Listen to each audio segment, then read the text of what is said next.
Like to call to order the Plan Commission meeting. Today is Tuesday, September 27th, and the time is maybe 7:04.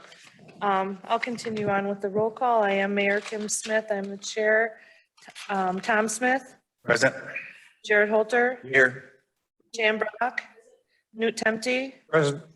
Craig Breitsberger is excused, Bill Lethan. Here. Thank you. We are all in attendance. Next, we'll move on with consideration and actions on ordinance 23. I'll move for approval. I'll second. Bill Lethan has made the motion. Tom Smith has seconded it to approve the minutes from the previous meeting. Is there any discussion? All those in favor, please say aye. Aye. Those opposed say no. Motion carries unanimously. Thank you.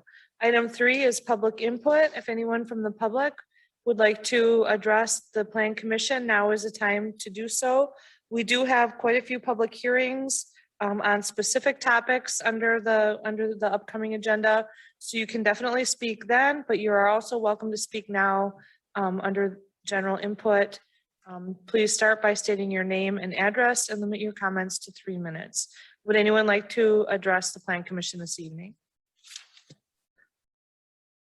Come on forward to the microphone.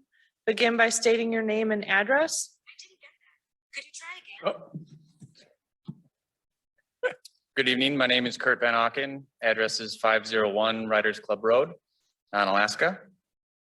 Thank you for the council on the floor and the opportunity to speak. I am here to offer you the perspective of an average citizen, highlight the need for change, and to ask the Plan Commission to request city staff to modify the language as it pertains to item 9 of tonight's agenda. Currently, as written, the verbiage under Division 4, Section 13.03.41, subsection D, lacks clarity and is unnecessarily overregulating. The terminology utilized is not openly defined, leading to unclear guidance of the written regulations. Specifically, the term vision triangle is referenced in subsection D, number 1, letter A, number 2, with no specific values or criteria provided. In addition to not being defined within the ordinance, the definition is not easily found anywhere within the Unified Development Code nor city website. Akin to the lack of clear terminology, the diagram provided is rudimentary, non-specific, and difficult to orient as to which property applies to oneself. Amending this language would yield improvements as exemplified by verbiage adopted by other cities, such as Wisconsin Rapids Municipal Code, Chapter 11.15.07, subsection C, among others, which comparably are more thorough and easily understood. Following examples such as these and amending the language would significantly improve clarity, understanding, and application of this ordinance. From a personal standpoint, if this language were to remain, my family and I are subjected to reduced safety and privacy, something that we had hoped to mitigate when we decided to invest thousands of our hard-earned dollars with the construction of our fence.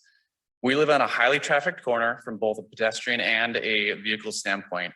And while we understand and fully respect the purpose of the ordinance and the goals of the city, the current language unnecessarily overregulates the ability to create a safe, protected, and private space for our kids to grow up.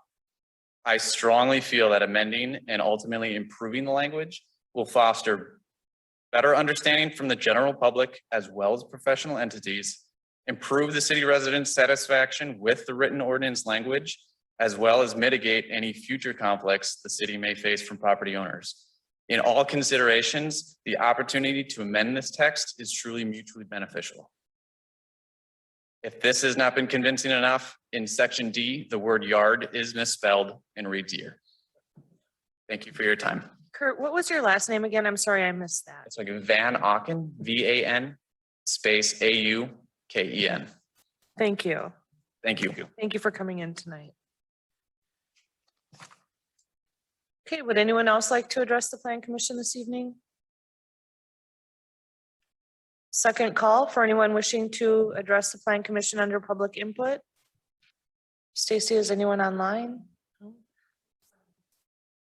Okay. Third and final call for anyone wishing to address the Plan Commission this evening. Okay, the time for general public input is now closed. And we will move on for consideration and possible action on the following items.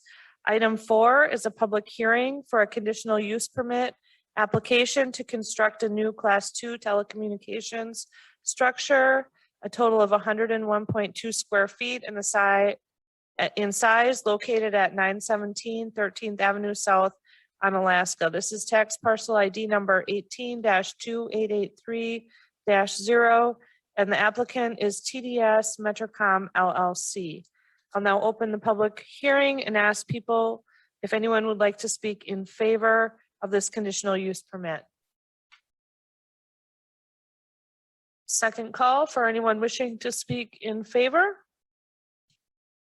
Third and final call for anyone wishing to speak in favor of this conditional use permit. That part of the public hearing is now closed, and I'll ask if anyone would like to speak against the conditional use permit for the TDS Metrocom conditional use permit. Second call for anyone wishing to speak against. Okay, please begin by stating your name and address. It's David Freehill, 310 2nd Avenue South on Alaska. And I wouldn't necessarily say I'm against it. I just want to know more about what they want to do with it. I'm totally blank to what they want to do. So if we can figure that out tonight, it'd be great. Okay, thank you, sir.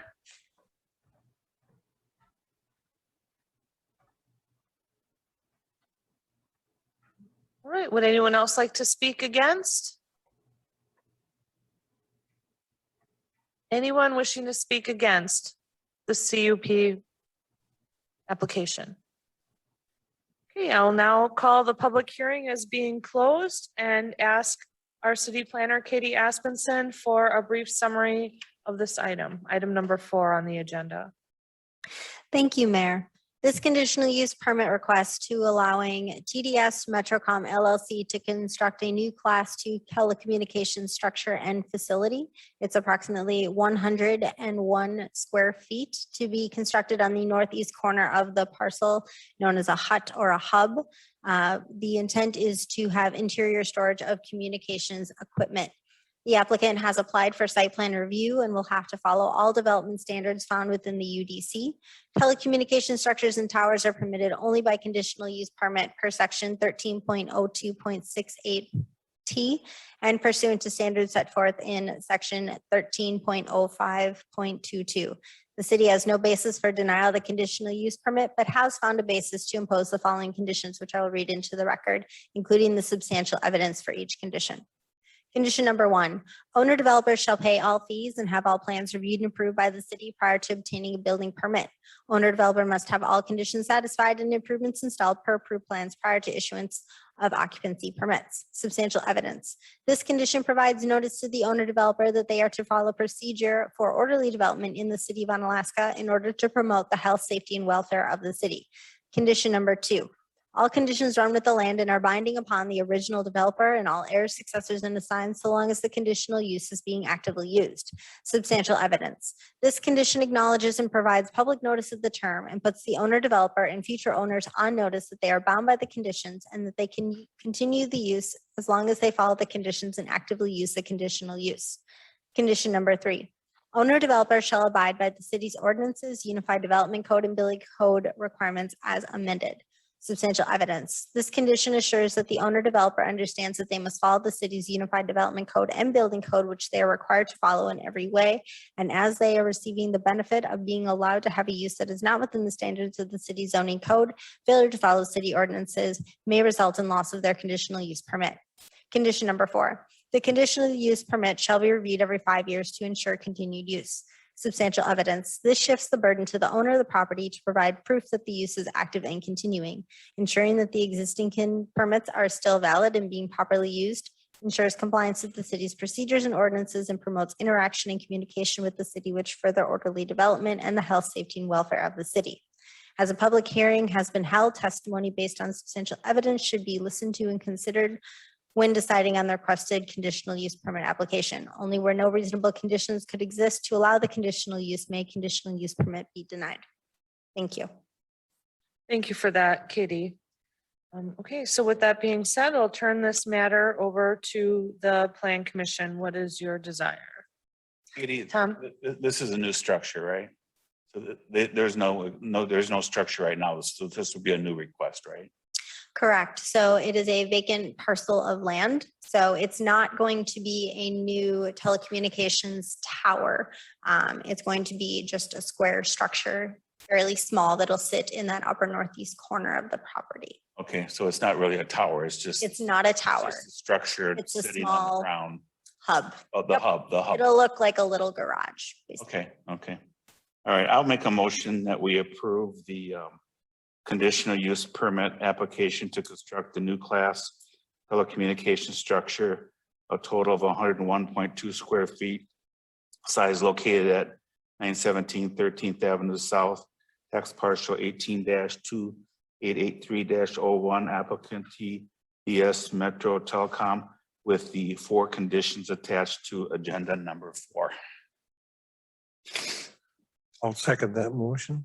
Okay, we have a motion on the floor by Tom Smith. It's been seconded by Newt Temte to approve the conditional use permit for the new telecommunication structure. There are 4 conditions. Is there any other discussion? Jan? I just have a follow-up on Tom's. Well, this is storage, right? It's going to house all their electrical equipment. So it's basically a hub and a network that everything will tie back to. So they'll be serviced by individuals. Will go in there and work in the structure. Is there a tower in the future? No, ma'am. Oh, So this is for the fiber Right. network, so underground network. It's possible that they may do something in the future, but they would have to get a different conditional use permit for that. Just for clarification, I want to say for this gentleman over here, it's essentially like a small garage with 2 air conditioners. I mean, it's very well air conditioned. So they must have a lot of electronic. Any other questions or comments from the commission? Okay, the motion on the floor is to approve the conditional use permit. All those in favor, please say aye. Aye. Those opposed say no. Motion carries unanimously. Thank you. Item 5 is a public hearing. This is for the general development plan application to create a downtown planned unit development to facilitate improvements to Badger Breaks LLC and request deviations from the Unified Development Code relating to landscaping and driveway setback, as well as deviations from the sign code relating to freestanding sign setback and a sign spacing requirement. This is located at 336 2nd Avenue South on Alaska, and it is tax parcel ID number 18-33-2. The applicant is Highway 35 Signs and Badger Breaks LLC. At this time, I'll open the public hearing, and I would like to ask if anyone would like to speak in favor of this general development plan application. Second call for anyone wishing to speak in favor. Third and final call for anyone wishing to speak in favor of the general development plan application. Not seeing or hearing anyone, that part is now closed. And I'll now ask if anyone would like to speak against the general development plan application. Please start by stating your name and address for the record. It's David Freehill, 310 2nd Avenue South on Alaska. And I was hoping that they'd have been here to explain a little bit of what they wanted to do. I don't have any idea what they wanted to do with it or for it. So I can't really speak for it or against it. I was hoping there'd be someone for more information on it. Thank you for that, sir. Would anyone else like to speak against the general development plan? Third and final call for anyone who would like to speak against this project. Okay, the public hearing is now closed, and I'll ask our city planner, Katie Aspenson, to give us a recap of this item. Thank you, Mayor. This planned unit development request is to allow for specific deviations and exceptions from our Unified Development Code to bring a legal, non-conforming parcel into conformance with our Unified Development Code and sign code. In particular, the developer is asking to deviate from the UDC in 3 areas, including a reduced driveway setback, reduced off-street parking area landscaping requirements, and deviations from the sign code, focusing on a reduced ground freestanding sign setback and a setback between ground and freestanding signs. Focusing on the dimensional and design standards related to density, yard setback, building height, environmental and cultural design, open space, architecture, parking, streets, utilities, and drainage. All of these meet all the standards within the code. They have the proper setbacks, they have the proper height and density allowed, so there are no deviations being requested. Number 9 focuses on circulation and access. The existing development has pavement directly out to the southern property line. There should have been a minimum of a 3-foot setback installed in order to be in compliance with the UDC at the time of construction. The applicant is requesting to not provide this 3-foot setback and retain the design of the site as it was originally constructed. City staff are in support of this, as it appears as though this requirement was not enforced at the time of development. Additionally, no more pavement or future building additions are planned for this site. Number 10 focuses on landscaping. The applicant is requesting a reduction of UDC section 13.03.31.e landscaping requirements, including 1 square foot of landscaping for every 10 square feet of parkable area, a minimum of 10%. The applicant is providing all the necessary required tree plantings throughout the site. City staff are in support of this, as currently 5.6% of the landscaping exists on site, and it also appears as though this requirement was not enforced at the time of original development. Item number 11, signage. All existing signage, the facades, and the 2 ground freestanding signs currently today were permitted by the city. The 2 ground freestanding signs are considered legal non-conforming due to no setback from the parcel line and a reduced distance between the ground freestanding signs, where one is considered directional. All signs are required to be at least 5-foot setback from the parcel line, with a setback of 20 feet between the 2 signs that are on the ground. The applicant is requesting to keep both signs and install a digital electronic message center in the southern ground freestanding sign, replacing the existing static reader board. Staff are in support of these requests, as approving them will remove the legal non-conforming status of the signs. The proposed signs will follow all other applicable regulations found within Title 14, the sign code. If in the future deviation from the sign code is no longer in effect, such as they choose to remove a sign or relocate a sign that it is in conformance with the city, they will have an opportunity for future deviations from the code. So to summarize, essentially the developer is looking to modify one of their signs today. As it stands, it's a static sign. They can put up different letters and reader messages. They would like to convert that to an electronic message center sign. As the sign is considered legal non-conforming, they are not allowed to make that conversion happen. So their avenue to allow that to happen is to get a downtown plan unit development. When city staff proposed and was approved by the Plan Commission and Common Council previously, we agreed that properties in the downtown that are non-conforming, that a PUD would be a means that the city would allow for property owners to invest in their developments, such as this, an improvement to the sign, and achieve conforming status. So they're not looking to do any additional landscaping. They're not looking to change the parking or the setbacks. The goal of this PUD is to allow them to change the sign. In reviewing their site, which we do every time, we noted the other deficiencies of the site. So by calling them out, we would be allowing them to occur. So they're not looking at doing any disturbance at this time. Thank you. City staff have put together 10 conditions of approval for this development. Thank you for that, Katie. What is the pleasure of the commission? Well, I'll make a motion to approve. Well, I'm not as, 10 conditions. with, what was it, 3 conditions? 10, there's 10. 10 conditions. 10 to 5, yeah. And Do you have a second? basically, this was a picture of the sign. If we could post this somehow so people could see it, I think it would be helpful. I'll second that. Okay, we have a motion on the floor by Bill Lethan. It's been seconded by Tom Smith. The motion is to approve the general development plan for this property with the 10 conditions. Is there any other discussion? Jan? These pictures in here show there's a tree at the west side of the property between this one and the apartment building. Are they actually planning on planting that? I mean, there's so little. There are some smaller, very short trees that were installed. City staff will be working with the owner to make sure that they meet the city standard for proper trees being planted. We have specified heights, so we'll be working with that.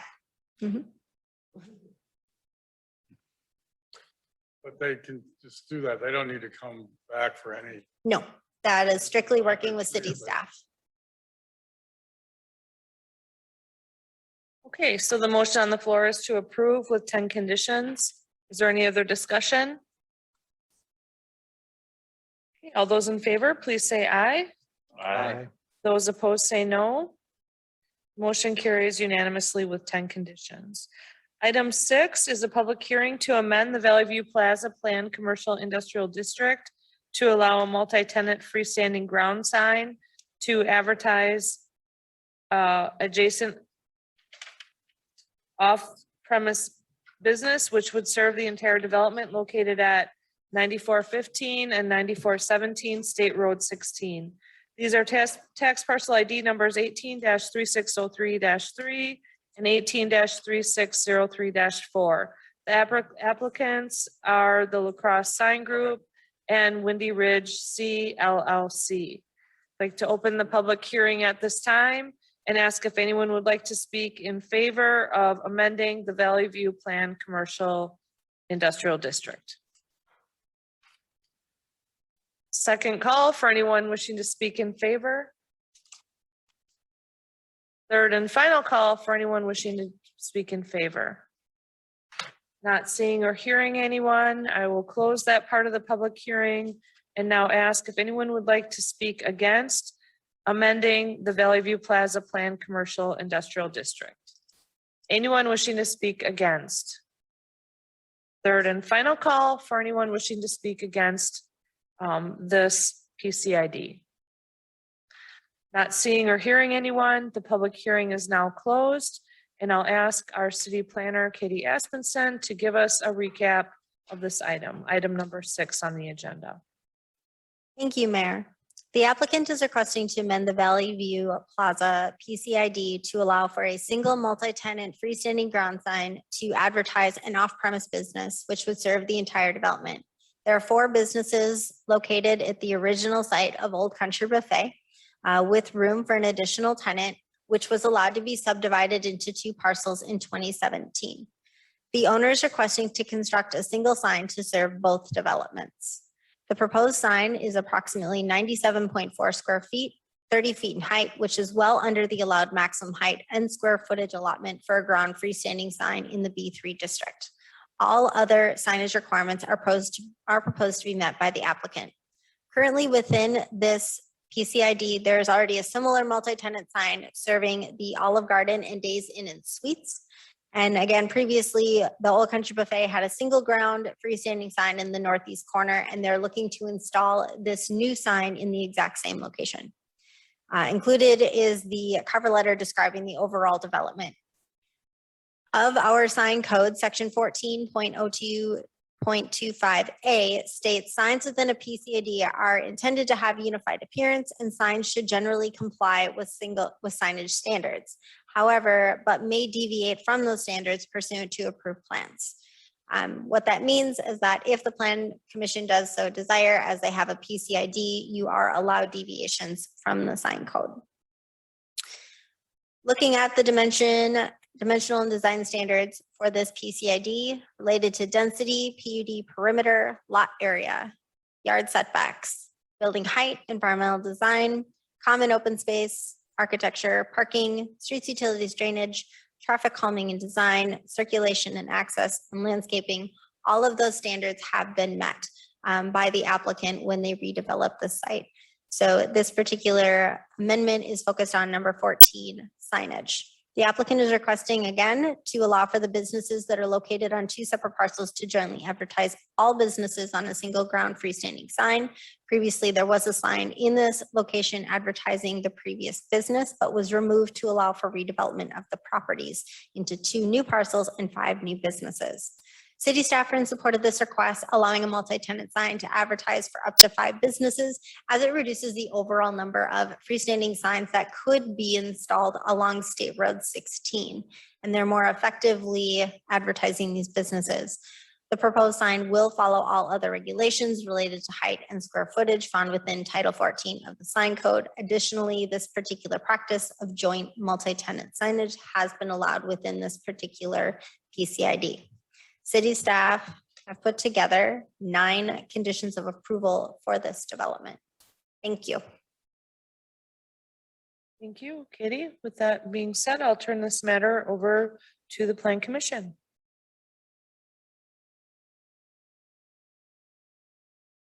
Yeah, I'll move to approve the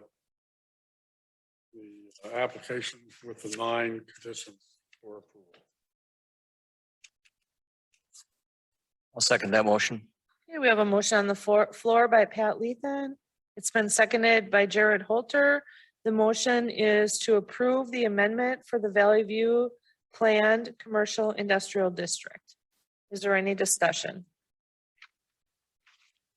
with the 9 conditions? Katie? I would like to know that even though they are showing a smaller and shorter sign, they would be allowed to go up to the full confines of the code, which would allow up to a 200 square foot sign up to 45 foot in height. They're not looking to do that, but just do know that in the future, they would be allowed to go up to that size because that is what the code would allow. Okay, thank you for that. Any other questions?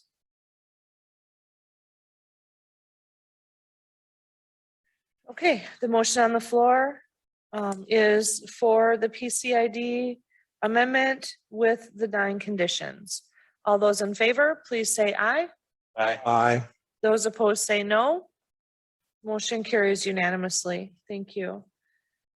Item 7 is a public hearing for the Unified Development Code UDC text amendment related to providing options to modify use-specific standards for school, elementary, secondary, and the principal uses table 13.02.22-1 regarding school, elementary, or secondary, and school, college, university, trade, business, principal use types. The applicant is the City of Onalaska. At this time, I would like to open the public hearing and ask for anyone wishing to speak in favor of this text amendment. Anyone wishing to speak in favor? Please begin by stating your name and address. Hi, I'm Carolyn Bostrak and 1407 State Highway 35.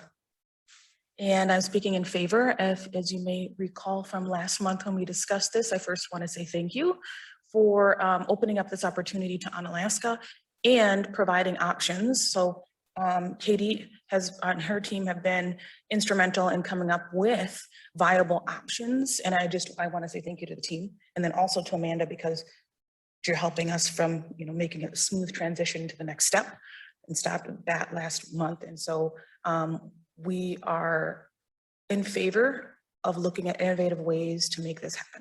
So thank you. Thank you.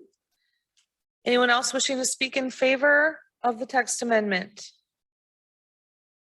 Third and final call for anyone wishing to speak in favor of this text amendment. Okay, that portion is now closed, and I'll ask if anyone would like to speak against.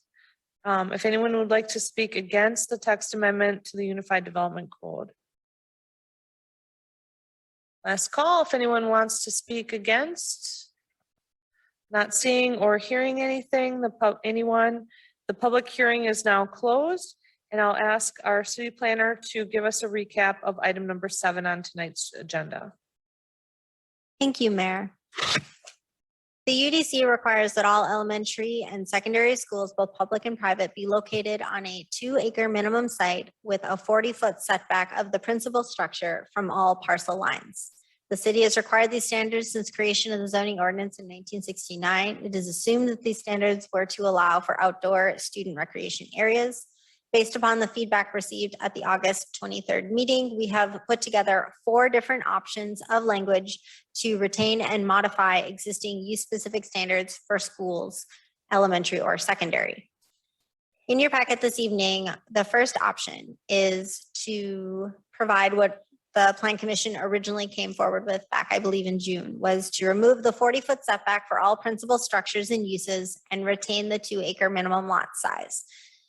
The outcome of this would allow all existing schools, both public and private in Onalaska, to be in conformance with the UDC. Currently, 3 of our schools do not meet the setback and are considered legal non-conforming. For any new school, the entity would require to have a minimum of a 2-acre site and would have to follow the zoning setbacks of the particular district that that parcel fell within.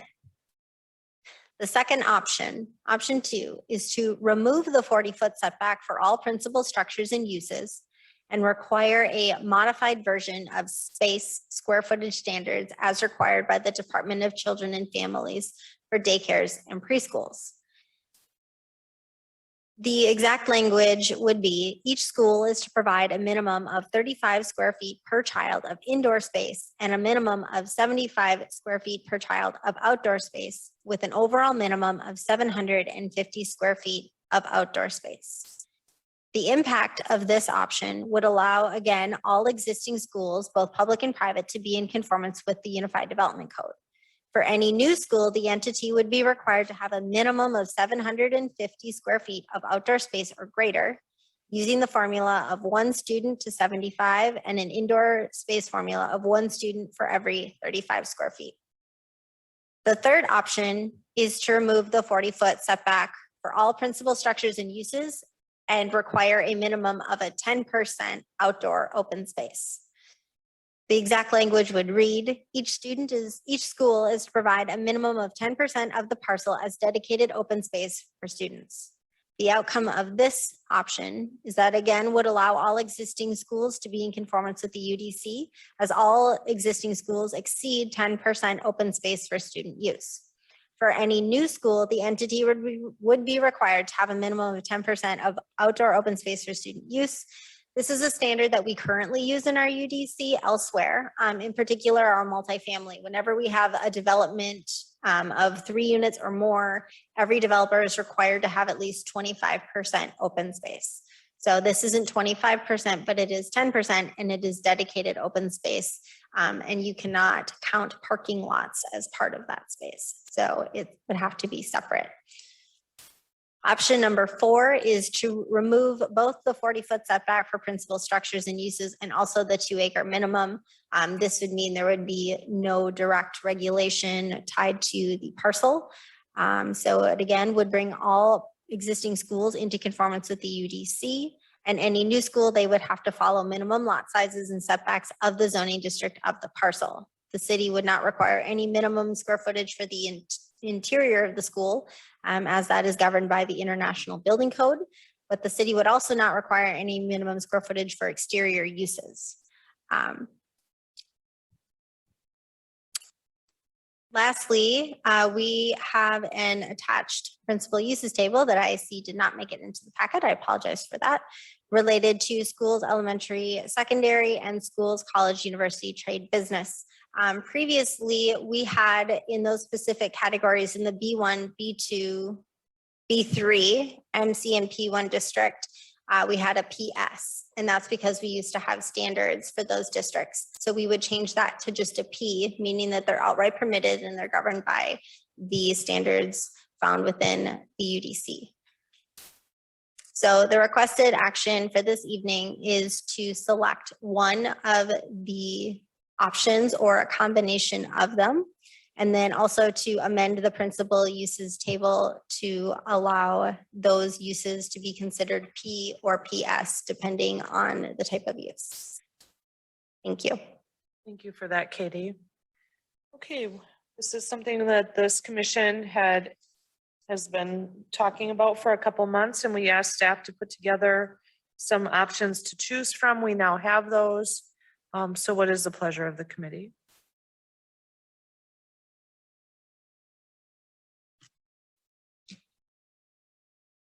essentially what we have to do as a committee is pick which option. Correct. Or we can have or a combination. Bill, when you're speaking, can you pull your microphone a little closer to your mouth just to make sure? I mean, I can hear you okay, but we want to make sure it gets into the recording. So yes, I mean, these options have been laid out per your request from the staff. So you could see what it looks like and what the outcomes were, the implications of each of them. Personally, I like the option number 3. If you want a conversation starter. Does the school have any, are we allowed to talk? You can ask them a question if you want. Does the school board, I don't know, does the school board have any opinion about any of this? But you mean the school that wants to be Well, get in the that's- part that it's, Caroline, which one? School. Yeah, can you come up a minute, Caroline? We'll ask you a question. So of the 4 options, which ones of these would allow your school to go forward? So in order of preference would be number 4 for our preference, and because it allows us to have flexibility. And so option number 1 would not allow us to open, and option number 3 would be an option, but number 4 would give us more flexibility. Okay, thank you very much. How do you feel about option number 3? Option number 3 was the 10%, right? Yeah. So yes, that would comply. Amy, I think Amy's on the phone too, so she could hop in if she had any. She's the building owner. Yeah, I think with option number 3, I think that the school would still be able to go on that site. And I think that the problem that we have with number 4 is it would just completely remove everything. And so that's just not, probably it's disrespectful to the adjacent property owners as well, I feel. Can Thank you you. describe what you're trying to do a little bit, or is that improper at this She can, no, that's fine. point? Okay, so what, We've heard it before, tell us a but little bit about the school you're. So Acton is a entrepreneurial trade school for children. And so what we're doing is we're creating entrepreneurs, and they're able to tap into the other local organizations. So we've collaborated with the other business owners in the community to support what we're doing. And so right across the street is the where we can rent bicycles, and we can use those bicycles in order to have recess. And because of the style of the school, the outside space, in the location as well, which is perfect. We're able to use the community resources that were put there by the city in order for us to have kids be able to use that space. And also trades. So the concept is, with the diminishing workforce of the future, how do we help young people learn more skills at a younger age? Like using a hammer or functional things, along with learning those trades and entrepreneurial skills that we will need in the future. Do you have a target for how many students you're gonna have? So we would like in the fall to have 50 students, I'm sorry, fall 2023. okay. Tom, did you have a question? I just say, I like 3. I think 1 is, Carolyn, you can go ahead and sit down. Thank you. I think 1 is too prohibitive and 4 is too open. I think 3 is kind of that compromise that gives us ability, and just gives us flexibility where we're not giving away too much and yet we're not taking away too much. But I think 3 fits personally. I think it's a win-win for both. So that's my thought. And I just want to further say that, for the Plan Commission, this isn't about, I mean, all of us, I think, support all education, including alternative education. We understand it's a changing world, and we want Onalaska to be able to be somewhat progressive and adapt to these changes.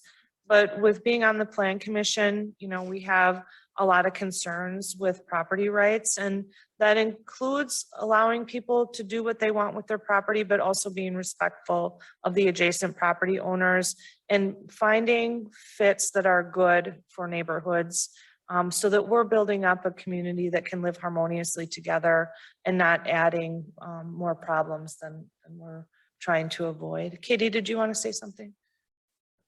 I would just want to say that option 3 is supported by staff. It's more tied to the land, which is similar to option 1. It had a specific acreage amount. So this is also a specific amount that they would have to provide an overall green space, an outdoor space that would be accessible by the children. Comparatively to option number 2, the major concern that staff has with this is that that one completely depends on enrollment. So depending on how many students you have, that amount of acre or green space square footage could continue to change every year. And that's not something that we're looking to have to constantly contact the school and find out how many students do you have? Do you have the minimum amount of green space? Whereas that works really well with daycares because daycares are pretty set in the amount of children that they take in and that they serve up to a given amount, and they have to be properly licensed in that regard. So it seems as though it's the best win for the city to allow for flexibility and the change, especially with schools. The lowest enrollment of a school that we have today is just over 200 students within our existing public and private network that we have today. So a school of 50 is notably smaller than what we currently have today. Looking at the overall acreages and parcel sizes, on average, they can be anywhere from just over 3 acres to around 5 acres, all the way up to almost 40 acres, depending on the given parcel. So this does allow for flexibility if you're looking for a site. If there is space where you could put an outdoor area, you do have the minimum amount of parking that you need to have in order to accommodate teachers and parents and drop-offs and things of that nature. We would be giving more flexibility specifically in our business districts. When this was originally brought forward, there was an argument made that we have vacant commercial space within our community that isn't being used, and is private education, when you do a smaller school like this, a good reason for it, as a new way to reuse that space and breathe new life into it. And if it meets this 10% standard, then that would be a way that the city can still have some sort of control on a minimum of what we'd want to see. We obviously would love to see more green space, and more outdoor space for students, but we would have a minimum in place to keep a standard afloat. Thank you. And we do not have a motion on the floor, so we should probably So, yeah. do that before we continue any more discussion. I'll make a motion that we, for agenda number 7, that we select option number 3 as our outcome as a recommendation for the Unified Development Code text amendment related to providing options to modify use of specific standards for school, elementary, or secondary and principal use table 13-02-22-1 regarding schools, elementary and secondary and school, college, university, grade business, principal use types, as noted in this agenda item number 7. We have a motion on the floor by Tom. Is there a second? Okay, we have a motion by Tom Smith that's been seconded by Bill Lethan to proceed with option number 3 for the text amendment and to update, that included updating the table as well. At the damn table. Katie? Katie? I just wanted to make sure that it did include updating. Including updating the table, yeah, that's in For the mind. college, university, trade and business, that'll go from PS to P. Okay, yeah, that'd be on mine too, yeah. Okay. You second that too? Yeah, and second, okay. Okay, is there any further discussion? Jared? I just wanted to say that I think the memo and the outline and everything, the planning department did a great job of really presenting it really good so we could follow it. So I really thought that was very beneficial for the packet. I agree. Yeah. It was worth looking into it, all the options, so nice job. Thank you, everyone, for sticking with it. Any other questions or comments? All right, the motion on the floor is to approve option 3. All those in favor, please say aye. Aye. Those opposed say no. Motion carries unanimously. Thank you. Okay, item 8, this is somewhat connected with item number 5, which we passed earlier. Item 8 is final implementation plan application to create a downtown planned unit development To facilitate improvements to Badger Breaks LLC and request deviation from the Unified Development Code relating to landscaping and a driveway setback, as well as deviations from the sign code relating to freestanding sign setback and a sign spacing requirement located at 336 Second Avenue South on Alaska. This is tax parcel ID number 18-33-2. The applicant is Highway 35 Signs and Badger Breaks LLC. Katie, can you do a recap of agenda item 8, please? Thank you, Mayor. As stated, this PUD is to allow for deviations and exceptions to our Unified Development Code and Sign Code, in particular, a reduced driveway setback, a reduced off-street parking area landscaping requirements, and then 2 deviations from the sign code related to a reduced ground freestanding sign setback and setback between ground freestanding signs. The same information has been presented in the final implementation plan as well with the same staff recommendations. City staff have put together 10 conditions of approval for this development. Thank you for that, Katie. What is the pleasure of the board?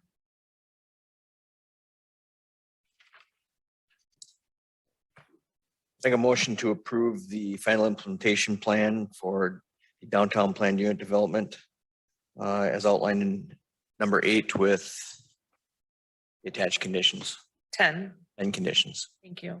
Okay, we have a motion on the floor by Jared Holter. It's been seconded by Tom Smith to approve the final implementation plan with the 10 conditions. Is there any additional discussion? Any comments or discussion? Okay, not hearing any. The motion on the floor is to approve with 10 conditions. All in favor, please say aye. Aye. Those opposed say no. Motion carries unanimously. Item 9. Sorry for the long wait. Discussion related to fencing regulations for corner properties. Katie, can you please give us a description of this item? Thank you, Mayor. The Unified Development Code requires that corner properties have special height and location requirements specific to fences due to vision triangles and traffic safety. In 2020, the city modified these fencing regulations to what is shown below. We do not have fence and permits that are required when you're installing a fence, but oftentimes the city staff offer mapping services to the public, locating where fences can go as well as height maximums on a property specific basis. The city has been asked to reconsider our existing regulations to allow for a higher fence at the frontmost corner of the residence instead of the rearmost corner of the residence. If a fence was installed in front of the residence, the 4-foot high maximum would still apply. Included in your packet is the existing code language tied to residential zoning district for fences. We also have the figure that was included in the packet to provide examples of where a rear yard, side yard, and front yard would be and the associated heights that would fall into play. This evening, we're asking you to consider modifying the fence ordinance pertaining to residential corner properties. If you do choose to modify, please direct city staff to hold a public hearing at the following Plan Commission meeting, and we will provide updated information. So this request is only for corner properties. If you are sandwiched in between properties, any fencing in front of your house would still have to be 4 foot or less. Any fencing on your side yard up to that corner front portion of your home and along your rear yard, you're allowed to be up to 6 foot.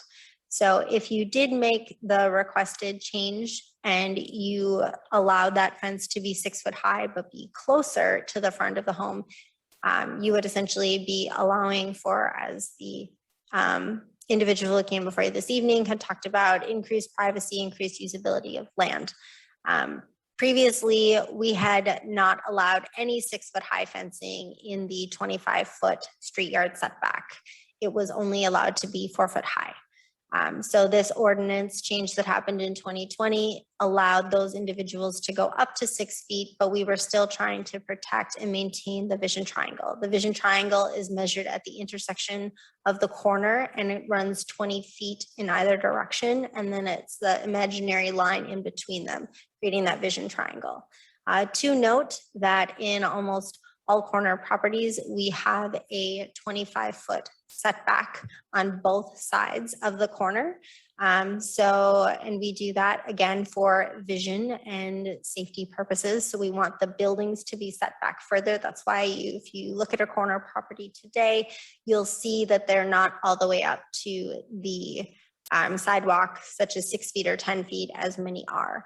To note, we did have a number of homes in our community that were constructed prior to 1969, before we had a unified development code, and corner properties were allowed to go down to a 10-foot setback on one of their sides of the property.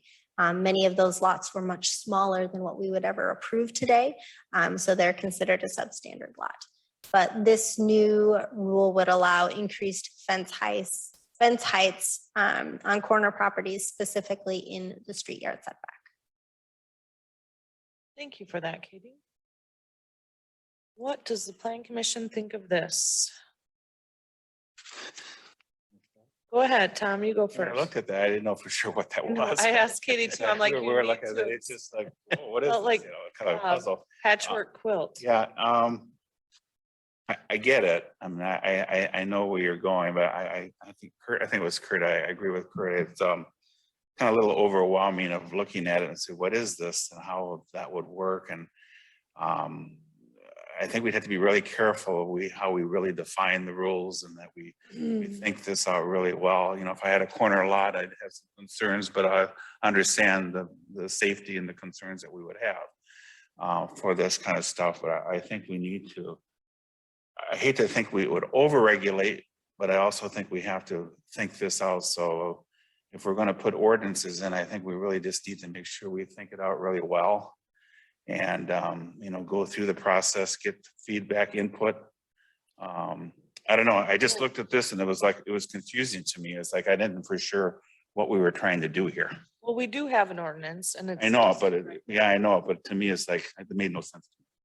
Okay, so maybe Katie, why don't you walk through what the current rule is? Sure.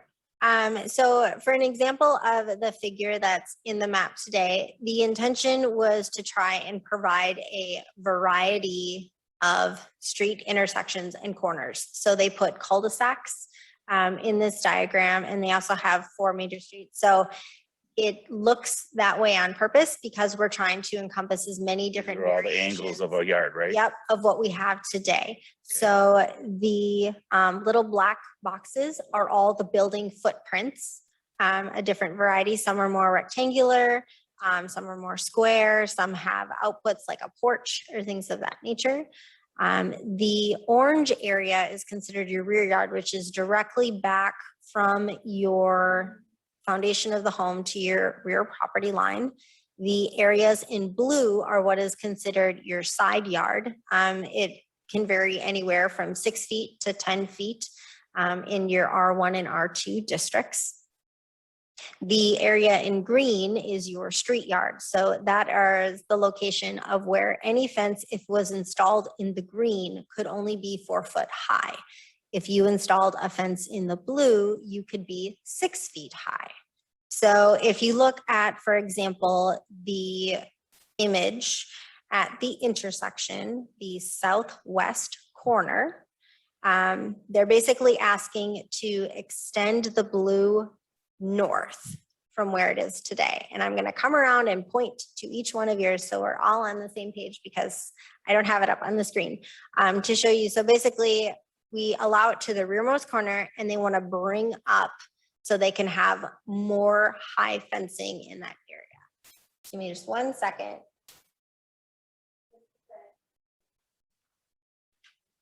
So this particular property right here, they want to allow It's a cul-de-sac. 6 feet.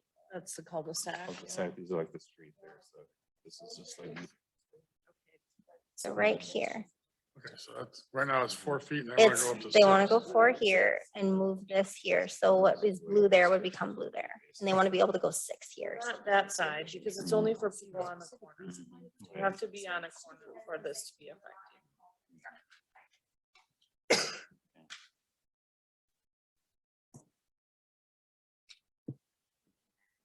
Has anybody driven that to look what? Yeah. Yeah, I agree.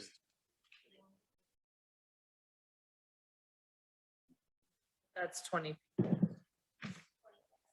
Okay. Seems like it. How do you get it though? You get it now? Two, yeah. It is confusing, though. Who was asking the same question that I was before? We didn't get it. I didn't, when I looked at it. Well, I can see, I the talked- picture throws you, but now that I study it, I get it. Because this is where the Well, cars, for one thing, that was a puzzle. this is where the cars are driving, and it only pertains to corner Yeah. lots. I think it was separated a little differently, but I get it now. Thanks, Katie. Thank you, Should Katie. have brought the Here. Monopoly house. Yeah. Monopoly would have been very helpful. Okay, so thank you for being Okay. patient so that we can all follow the drawing. Mayor. Yes, Jared, go ahead. So, I'm the person that's tasked with when plats come in and streets are laid out and things. Our staff is the one that has to review all these things, look at different areas. And I just wanted to read out of the code, we've got intersections and 6.02, 1.15, number 7 is additional site easements. So at any intersection determined by the city engineer, restricted development easements or additional street right of way shall be platted to provide for adequate site distances in every direction of travel. At a minimum, the subdivider shall grade or clear otherwise for an unobstructed site triangle at all intersections incorporating the area within a triangle formed by the intersection of the street right of way lines and a point on each right of way line not being less than 20 feet. So got a square corner, we work back 20 feet each way and we connect those two dots. Over the years, when I've been here, we've had city staff that have had to go out and trim bushes, trim trees, trim things within that vision triangle. I mean, I remember one about probably almost 20 years ago where we had to wait for the person to go to work and we had a police escort to go out and trim it because it was that contentious, but there was a safety concern there. With the building, as Katie stated, the building setbacks being 25 feet back. One other thing I wanted to ask, do they still have to be 3 feet from the right of way line? Yes, that does not change. So that's another thing that we've got going is your fence has to be set back 3 feet from the right of way line. So that is giving you an extra 3 feet that you can see further down the road if you're at the stop bar, let's say at a stop sign condition or whatever. And if the house is outside of that 25 typical setback, I think this could be accommodated. I just don't want to have something where we gave a PUD and something that would be unusual, let's say that happened, but or an older house maybe that as Katie stated, some of the older sections of the city, we do have houses that are very close to the right of way where we've got some oddball things. But I think as a general token, especially in a standard layout like this lot is, this individual coming in at this time is at a very heavily traveled intersection, as he stated, traffic and pedestrians. But,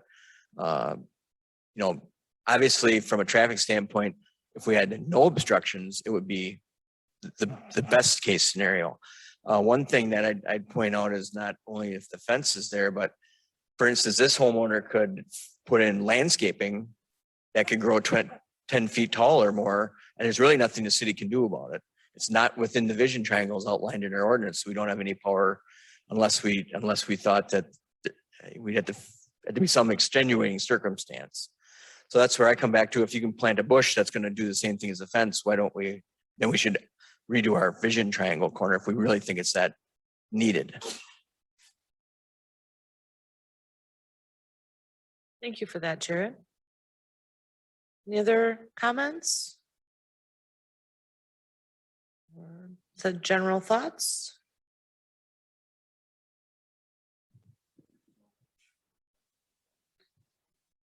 Well, I think, go ahead, Kitty.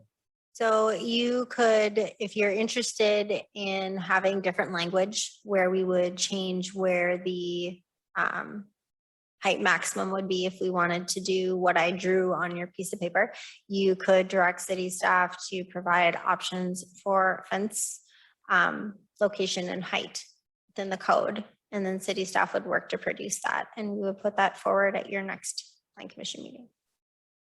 So I feel like I can remember a few of these different requests coming forward in the past. Have we recently or within the last few years, have people been denied this frequently on corner lots?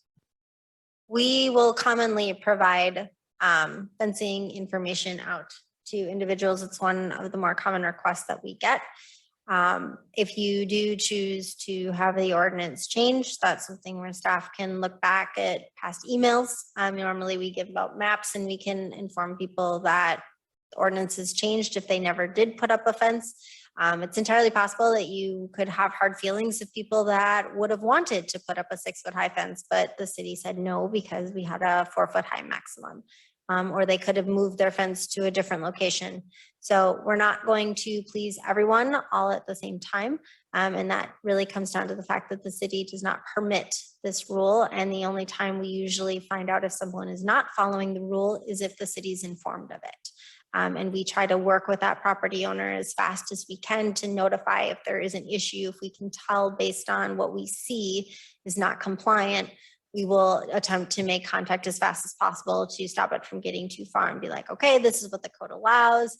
You can't do what you're looking to do, or you can, but you have to drop the height in those instances. So we've had some unhappy folks related to that, but we enforce the ordinance as it's written.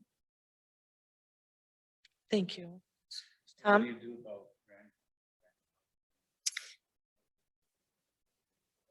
There are fences today that have exactly what is shown as being proposed, because we do not have fence permits.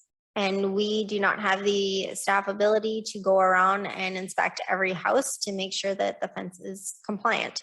Some fences were installed at any point in the last 50 years of the city even having a fence ordinance. So we go after on a complaint by complaint basis. You need a building permit to put a fence up? You do not need a permit to do a fence in the city of Onalaska.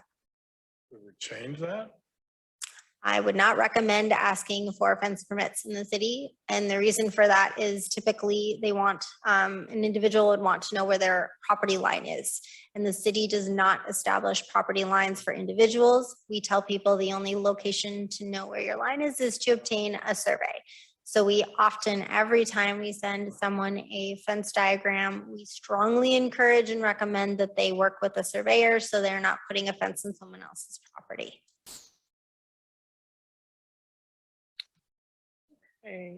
Skip, did you have anything to say on that topic? You've been awful quiet tonight. Then our next step would be just to have it come back. You would go through the options and then it'd still be a public Well- hearing and everything, right? I mean, I think you need to decide. Like, I mean, the commission needs to decide if you don't want to change it or you do want to change it. If you do want to change it, in what way? And then staff can put together something, because in order to change it, we would have to have a public hearing. So the most time efficient way is for us to be succinct and say what we want changed, so that the wording doesn't have to go back multiple times.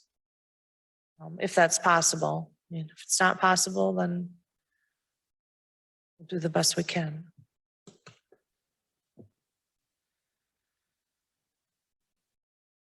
Dan? Are we looking at a safety issue here, or just someone has requested that we? That what brought this up? Yes, a person has requested, the person, I believe the person who spoke at the public input has he's requesting that we reconsider the rule, so that because of his specific situation, where the fence, the 6-foot fence would be outside of that vision triangle, and he would like to have more privacy in his yard. My understanding of it. Do we want it? I'm not sure what to do. Do we want to change the ordinance, or do we have, okay, oh, whoa, do we have a mechanism for something like that for people to come in and ask if there's like a variance or something? Go ahead, Katie. Jen, pull your microphone closer though next time you talk. Go ahead, Katie. Yes, an individual can apply for a variance, which should be reviewed on a case-by-case basis. The problem is that this would likely apply to all corner properties. And the intent of a variance is that it's specific hardship and a unique situation for each individual property.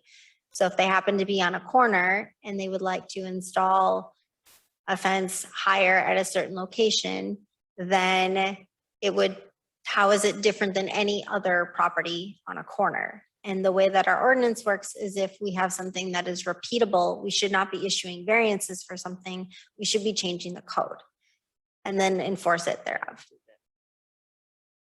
So that's why we're saying that if this was changed, it would apply to corner resident, everyone who lives on the corner, not people that don't live on the corner.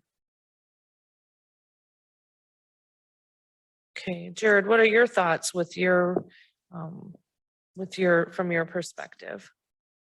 I guess, as I stated, I guess if we feel it's that big of an issue, then we should increase our vision triangle, because you can put other things in there that would be just as offensive as a fence. I guess that's my opinion. You know, we are trying to look out for safety at the intersections. But you know, it comes down to sometimes the traveling public wants it wide open for the fact that then they can see and they don't have to properly drive through the intersection, especially if it's uncontrolled. That's not the instance at this location where it is stop controlled. But, you know, truly drive according to what the driving laws are, any intersection, you should be slowing down and getting prepared to yield. But if you can see a long ways, a lot of times that isn't the case. It just people, that's just human nature. It's where the way they'll drive. It's just like we go through and we try not to put stop signs at every intersection, because then people drive through, they don't adequately stop for the stop signs because they don't feel that they're needed.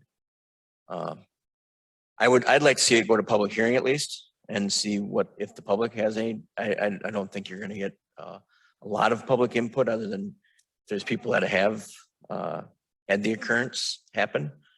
So it's. Okay. Any other comments or questions?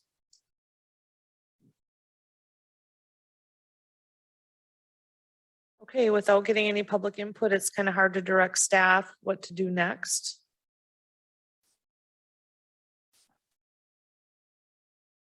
Does that mean nobody wants to change it? Of the commissioners? If no one is, I'd like to put it forward to public hearing for which change? to change the corner lot as requested to, so 6-foot fence goes to the front of the yard. Is that enough direction, Katie, or For do you for need the front more? of the house, the front corner of the house, sorry, clarifying. Maintaining the 20-foot vision triangle. Correct. And I would want something in there that the 20-foot vision triangle would overrule any setback issue if we could, that can be discussed as part of the.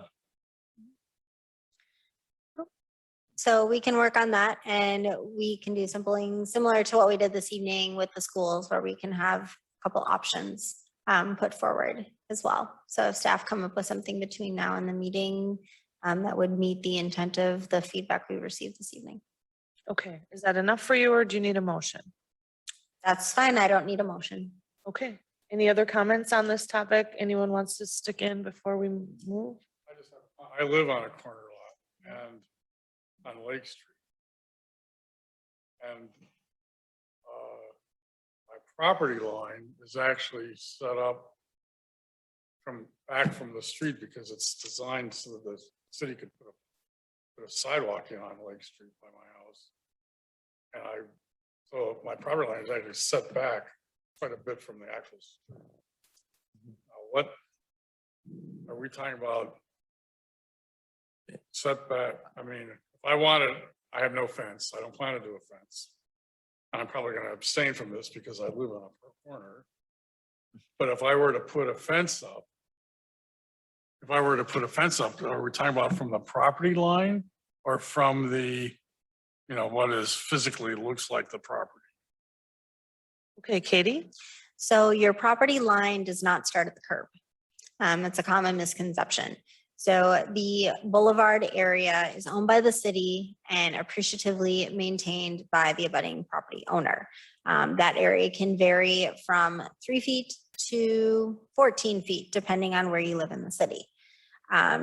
So in your instance, if you wanted to put a fence on the side of the property where there was a sidewalk, that sidewalk edge that's closest is typically the property boundary in most instances. So you would have to have that fence 3 feet further into your property from that sidewalk. And that is the closest that your fence could be to the property line along the 2 street frontages of Lake Street and your other abutting property adjoining. Right, but if there's no, on the one, I have a sidewalk on one side, but not on the other. So this, where there is no sidewalk, You, it'll have to the- be, you still 3 have to be feet 3 from feet the- in from the property line, which would likely be, could be anywhere from 8 to 10 feet plus another 3. Yep. Something like that. okay, Correct. Most of the time it's 11.5 feet behind the curb is your right of way line. yeah, okay. Okay, and we got that topic covered. We had our art project, we had our discussion. We are now on item 10, adjournment. Motion to adjourn. Second, We have a motion by Tom Smith. It's been seconded by Bill Lethan to adjourn. All those in favor, please say aye. Aye. Aye. Who's opposed? No one. We are adjourned, 8:15.